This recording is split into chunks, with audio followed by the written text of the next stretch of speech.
Août 2005, dans un quartier oublié de Mongafula, un garçon de 6 ans reçoit un verdict avant même d'avoir appris à se défendre.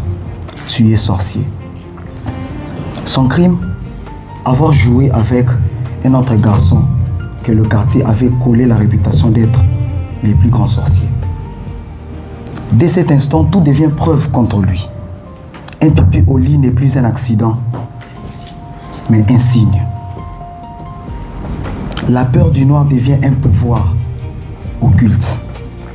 Les pieds couverts de chic, les vêtements salis par les jeux, les doigts croisés par innocence. Chaque geste ordinaire se transforme en accusation. Sa propre famille le condamne. Les membres de son église le condamnent. Tous les voisins du quartier le condamnent. Les petits garçons n'avaient qu'une seule voix contre tant d'autres voix. Et les procès étaient déjà terminés. Les petits garçons ne possèdent ni la force pour convaincre, ni les mots pour se défendre. Alors il se tait, et le silence finit par signer des aveux qu'il n'a jamais prononcés. Menaces, humiliation, torture. Il accepte une identité fabriquée par les autres, simplement parce qu'il ne sait pas encore parler pour lui-même. Mesdames et messieurs, cette histoire n'est pas un cas isolé.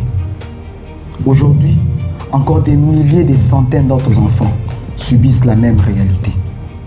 Voilà pourquoi je vais répondre aujourd'hui à cette question. Pourquoi vais-je prendre la parole en public? Je veux prendre la parole en public pour ne plus jamais être celui qui subira les identités collées par les autres.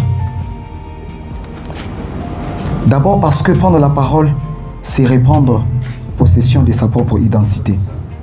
Tant que je me tais, les autres vont me donner une identité que je n'ai pas. Ensuite, parce que la parole est une arme plus puissante que la force, les muscles peuvent imposer le silence.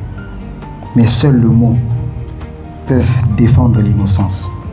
Enfin, parce que celui qui maîtrise la parole influence les décisions, les familles, les entreprises, les églises et même les nations.